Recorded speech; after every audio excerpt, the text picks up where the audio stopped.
Bismillahirrahmanirrahim. Selamat pagi teman-teman semua. Kita akan bahas part terakhir dari Growth Mindset, seri Growth Mindset ini, High Performance Secret, gitu ya. Part 4 ini akan membahas terkait Growth Mindset. Itu ternyata bukan hanya tentang individu saja, not just about you, gitu. Tidak hanya berbicara tentang masing-masing individu saja, ya. Ternyata dalam growth mindset itu ya ada bagian yang harus kita tumbuh bersama, gitu ya. Bukan hanya satu individu saja, kan nggak seru kalau yang bertumbuh cuma sendirian doang, gitu ya. Misalnya Mas Dennis, gitu ya, ini punya growth mindset di departemen program tapi sendirian doang, Mas Dennis doang, gitu. Itu ngangkat departemennya kan susah, gitu. Mas Alfat, gitu ya, punya growth mindset tapi sendirian departemen markomnya. Saya sengaja nyebut mereka berdua yang jomblo ya.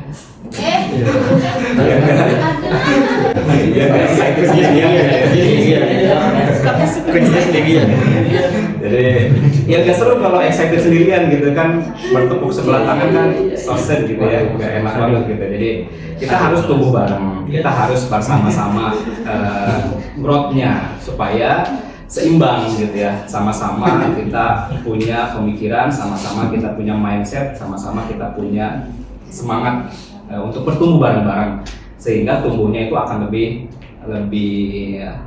cepat gitu insya Allah. Nah, oke, ini intermezzo is back. Ada lagi ya kopi ya teman, jangan tuku dulu ya. Malu. Jadi ada kopi Beanspot insyaallah untuk satu orang yang mau menjawab ya all varian, enggak deh, jangan all varian ya, rasanya yang ada di voucher TikTok ya, karena kalau Selasa tuh beda. Kalau Beanspot tuh Senin, Rabu, Jumat itu ada harga khusus, tapi kalau Selasa harga normal. Jadi rasa yang ada di voucher TikTok ya. Pertanyaannya teman-teman, itu buat satu orang ya. Pertanyaannya, ada yang masih ingat gak yang kita bahas 3 pekan kemarin? Kan sekarang kan part 4 ya. Part 1, part 2, part 3 itu bahas apa saja? Silakan. Ayo. Masuk semua kan ya? Ya, tebak-tebak aja insyaallah. Part 3 kemarin misalnya. Kemarin kan masih hangat tuh. Saya konten sambil jalan kaki itu. Effort banget tuh, panas-panasan itu. Terus 2 minggu setelahnya, terus 3 minggu sebelumnya. Masih ingat? Part 3 tentang apa? Part 2 tentang apa? Part 1 tentang apa? Part 3 apa? Alid Tahir Tawakal. Bukan. Masih jauh itu Alid Tahir. Ayo gak apa-apa. Amat salah, benar Amat salah. Tapi temanya apa? Amat salah itu. Ini kita belajar recalling pengetahuan. Coba ingat lagi. Yang di Mesir. Saya gitu. Yang dia yang di Mesir. Oke, nggak apa, kalau nanti belum tahu nanti saya ada tebakan lain lah, insyaallah ya. Oke, ini nggak ada yang ingat? Oke, nggak apa ya. Kita lanjut dulu. Nah, ini teman-teman bahasan kita ya, perjalanan 4 sesi yang sudah kita lakukan. Kemarin part 3 itu membahas menyikapi kegagalan ya, dengan story-nya si Muhammad Salah gitu ya. Kemudian part kedua itu the power of not yet ya, kekuatan kata belum. Itu Mbak Amita tuh yang dapat.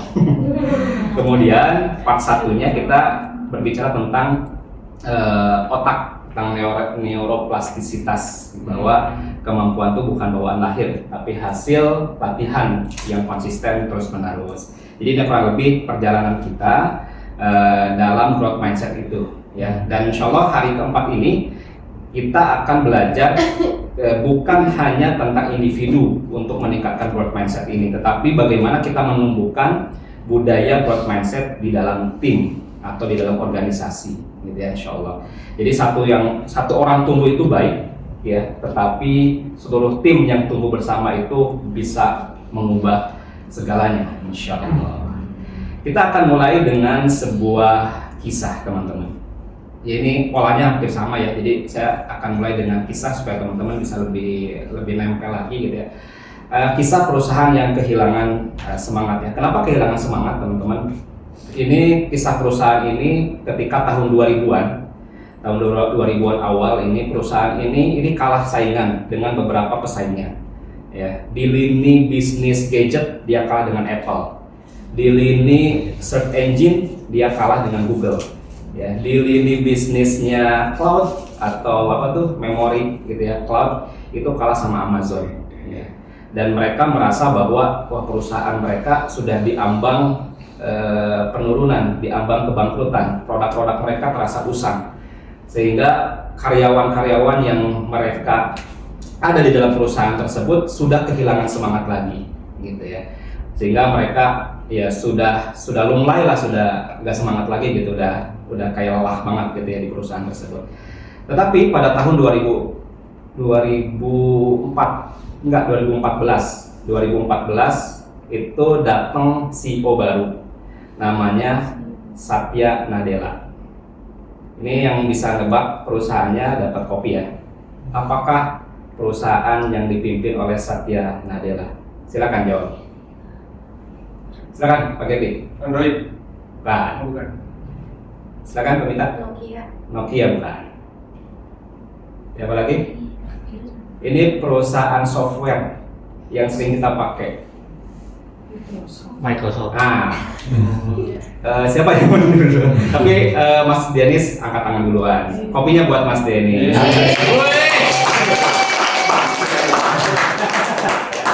Perusahaan ini namanya perusahaan Microsoft. Dia kan dulu bikin juga HP kan, ada HP Microsoft. Kemudian ada juga cloud-nya, ada juga search engine-nya Microsoft apa namanya? Ada sih. Microsoft Bing itu kalah juga gitu ya. Pokoknya salah saingan gitu ya. Lalu datanglah Satya Nadella gitu ya. Dia tidak merubah struktur organisasi. Dia tidak ada pemecatan PHK, dia tidak bakar-bakar uang untuk mengembalikan kedikdayaan Microsoft-nya, tapi ada satu hal yang dia lakukan dari pertanyaan sederhana yang dia sampaikan kepada seluruh karyawannya. Karyawannya itu banyak banget ya, ada 130.000 karyawan ya. Mereka karena sudah merasa perusahaan besar gitu ya, mereka itu sudah merasa jago gitu ya, sehingga di dalam perusahaannya itu toksik, kemudian kompetisi yang tidak sehat dan sebagainya. Sebelum Satya Nadella datang, setelah Satya Nadella datang, gitu ya, dia mempertanyakan satu hal kecil aja ke timnya. Apa yang ia tanyakan kepada timnya adalah ini, ya, apakah kita sebuah perusahaan yang know it all atau learn it all? Ya, jadi di awal, ya, dia masuk ke perusahaannya, alih-alih dia merubah strategi, merubah struktur dan sebagainya, dia membenahi di budayanya dulu, budaya perusahaannya dulu. Budaya, apakah perusahaan kita ini know it all atau learn it all? Apa perbedaan know it all dengan learn it all? Kalau perusahaan atau lembaga atau organisasi itu yang menerapkan budaya know it all, itu budaya di mana orang-orang itu berlomba terlihat pintar, menghindari pertanyaan yang dianggap bisa membuat mereka terlihat bodoh gitu. Kemudian takut mengakui ketidaktahuan, gitu ya. Jadi budaya seperti ini mengakibatkan mereka sulit untuk bertumbuh karena ada mindset bahwa kalau saya tidak tahu itu nggak pintar gitu ya, itu bodoh gitu ya. Tetapi ketika digeser budayanya oleh Satya Nadella ini, gitu ya, dengan learn it all, di budaya di mana rasa ingin tahu itu dihargai, gitu ya. Kemudian di mana bertanya saya tidak tahu adalah tanda keberanian, bukan kelemahan, dan di mana setiap orang dari mulai tingkat tinggi dari CEO sampai dengan staf paling bawah, gitu ya, datang ke kantor itu dengan satu semangat, dengan satu mentalitas. Saya di sini untuk belajar, sehingga dari semangat budaya seperti ini mereka bisa mengangkat Microsoft menjadi perusahaan yang kembali naik lagi, gitu ya. Kalau dari data dari cuman ratusan miliar ya. Setelah Satya Nadella ini dalam waktu 4 tahun dia memimpin, itu jadi 1 triliun US dollar keuntungan dari Microsoftnya, triliunan lah. Jadi ini makanya satu perubahan budaya kecil gitu ya, triliunan dolar bedanya gitu ya. Jadi perusahaan ini tidak menerapkan budaya yang mereka tahu semuanya gitu ya. Si karyawannya itu tidak diajak untuk mengetahui segalanya, tetapi untuk belajar ya, untuk terus bertanya ya, curiosity-nya digali sehingga sama-sama bertumbuh gitu ya. Dan hal ini juga sesuai dengan beberapa penelitian ya, ini riset dari beberapa lembaga yang empiris, yang valid insya Allah gitu ya. Jadi perusahaan dengan growth culture yang ini ya, nggak muncul ini ya. Nah ini perusahaan dengan growth culture ya, versus fixed culture ya, ini dari Deloitte Insight 2022.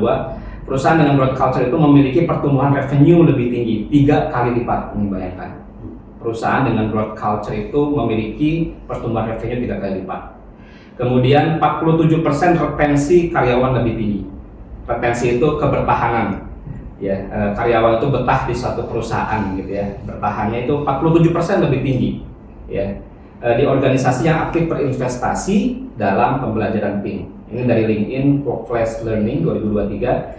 Dan 19% revenue lebih tinggi per tim ya. Tadi kan per perusahaan, ini per tim. Bagi tim dengan psychology safety tinggi dibanding dengan tim yang psychology safety-nya lebih rendah. Ini dari Google Project Aristotle. Dan fakta yang mengejutkan ini dari riset Carol Dweck ya, penulis mindset. Beliau yang menemukan teori growth mindset. Dweck dan timnya mensurvei karyawan di ratusan perusahaan. Hasilnya karyawan di perusahaan dengan fixed culture ya, menunjukkan ini datanya, 48% lebih sering menyembunyikan informasi dari rekan kerja. Ini bahaya banget gitu ya. Sehingga banyak hal terputus, banyak pelayanan yang tidak maksimal karena menyembunyikan informasi, kemudian menyembunyikan data dan sebagainya. Kemudian 25% lebih sering berbohong atau menipu dalam negosiasi, gitu. Bisa over promise, gitu ya, menjanjikan sesuatu yang tidak bisa dan sebagainya. 47% lebih sering merasa harus bersaing, bukan berkolaborasi. Ya. Jadi kesimpulannya, fixed mindset culture tidak hanya menghambat pertumbuhan, tetapi ya secara aktif bisa merusak kepercayaan dan kolaborasi dalam tim. Makanya penting banget teman-teman, kita membenahi lagi gitu ya, apakah tim kita sudah menerapkan growth mindset atau masih fixed mindset. Karena ini fakta, ini kalau kita masih fixed mindset culture, ini kerugiannya sangat besar banget gitu ya untuk lembaga kita gitu ya. Maka di akhir teman-teman gitu ya, kita sudah berbicara mengenai bagaimana kita bisa bertumbuh, kemudian kita bisa menyikapi kegagalan, kemudian terakhir kita akan belajar as a team gitu ya. Nah, ini ada 3 ritual growth mindset ya yang bisa kita latih ya dalam tim untuk meningkatkan growth mindset dalam tim, dalam organisasi kita. Yang pertama adalah kita bisa menerapkan learning share. Ini bisa pekanan teman-teman. Kan di setiap departemen ada evaluasi pekanan ya. Nah, itu bisa dimanfaatkan. Kalau saya pribadi ya, saya ada namanya weekly up. Saya dengan Mbak Mita, dengan Mas Ibnu setiap Senin pagi atau kalau nggak bisa Senin hari Selasa, itu ada learning share. Ada pelajaran, ada ilmu penting, bukan penting ya, ilmu yang ingin di-share aja gitu ke teman-teman yang lainnya gitu ya. Bisa dari konten yang menarik, kemudian di-share ke teman-teman, dari buku bacaan yang dibaca, kemudian di-share ya, kepada teman-temannya. Ya.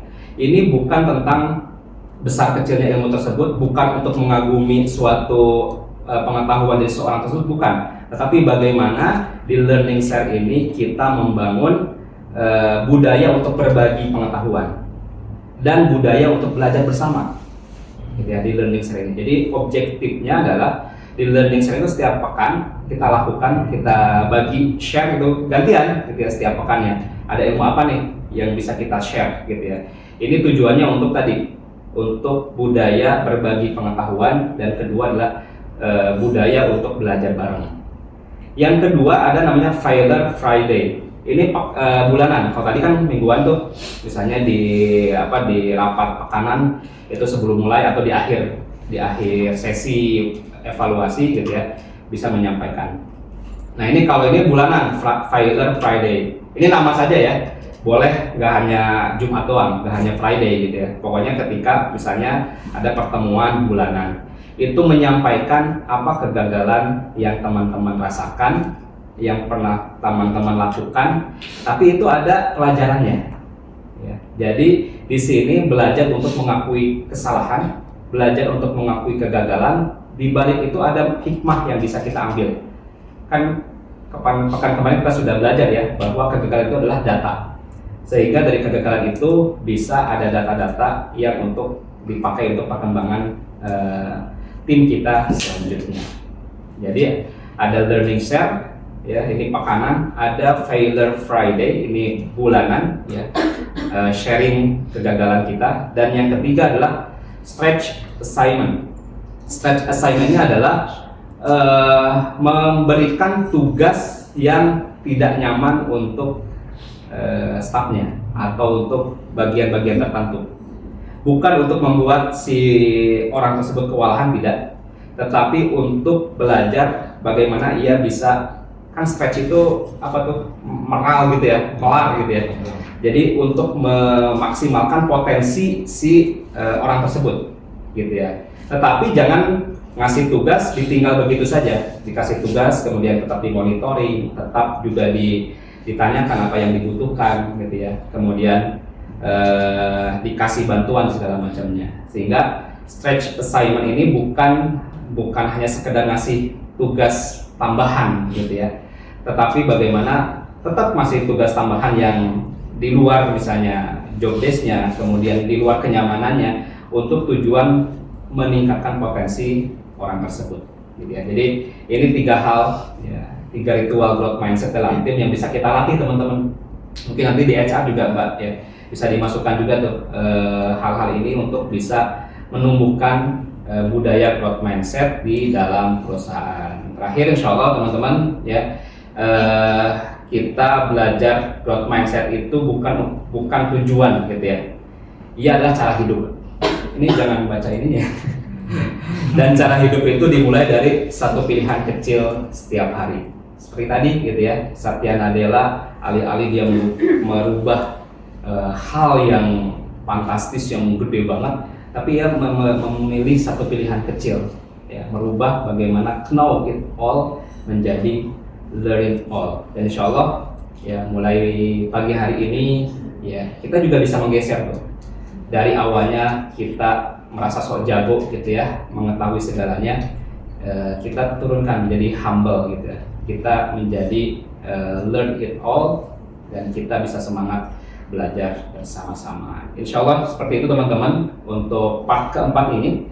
Insya Allah di materi selanjutnya kita akan tetap berbicara tentang growth, tetapi growth apa nanti insya Allah di pekan depan kita akan pelajari bareng-bareng. Terima kasih. Assalamualaikum warahmatullahi wabarakatuh. Waalaikumsalam warahmatullahi wabarakatuh.